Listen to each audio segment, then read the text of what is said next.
पळशीत मोठी दुर्घटना. अवैध वाळू वाहतूक करणाऱ्या पिकअपने 2 महिलांना ठोकरलं, एक ठार, एक गंभीर जखमी. मान तालुक्यातील पळशी इथं आज सकाळी झालेल्या भीषण अपघातात एका वृद्ध महिलेचा मृत्यू झाला, दुसरी महिला गंभीर जखमी झाली. या अपघातामुळे परिसरात हळहळ व्यक्त होतीये. अवैध वाळूबाबत महसूल विभागाचे दुर्लक्ष असल्याची तीव्र चर्चा सुरू झाली.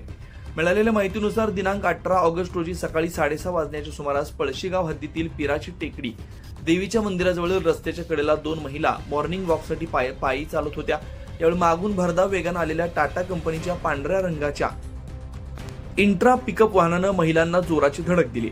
या अपघातात बाळाबाई दत्तात्रय गंभरे वय 68 यांचा घटनास्थळी मृत्यू झाला, तर लताबाई हनुमंत खाडे वय 60 या गंभीर जखमी झाल्या. धडक दिल्यानंतर आरोपी चालकानं महिलांना मदत न करता घटनास्थळावरून पलायन केलं.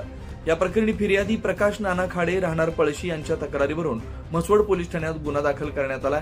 आरोपी वाहन चालकाविरुद्ध गुन्हा नोंदवला असून तपास सुरू आहे. घटनास्थळी सहाय्यक पोलीस निरीक्षक सोनवणे यांनी भेट दिली असून तपास पोलीस उपनिरीक्षक वाघमोडे यांच्या मार्गदर्शनाखाली सुरू आहे. दरम्यान संबंधित पिकअप वाहनातून वाळू वाहतूक होत असल्याची माहिती समोर आली आहे. अवैध वाळू वाहतुकीवर महसूल विभागाचं नियंत्रण नसल्यानं या प्रकारच्या घटना घडत असल्याची स्थानिक नागरिकांची नाराजी आहे. म्हसवड पोलिसांनी गेल्या काही दिवसात 11 अवैध वाळू वाहतुकीवर कारवाई करून तब्बल 1.5 कोटींचा महसूल वसूल केलाय. मात्र महसूल विभाग अजूनही झोपेत असल्याचं स्पष्ट होत आहे.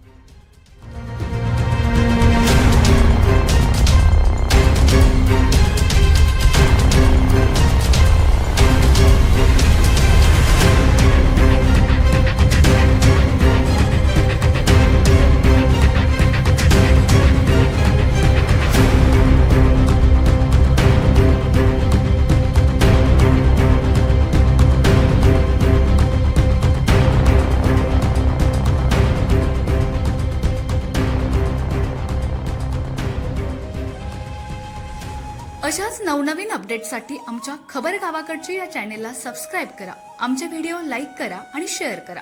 धन्यवाद.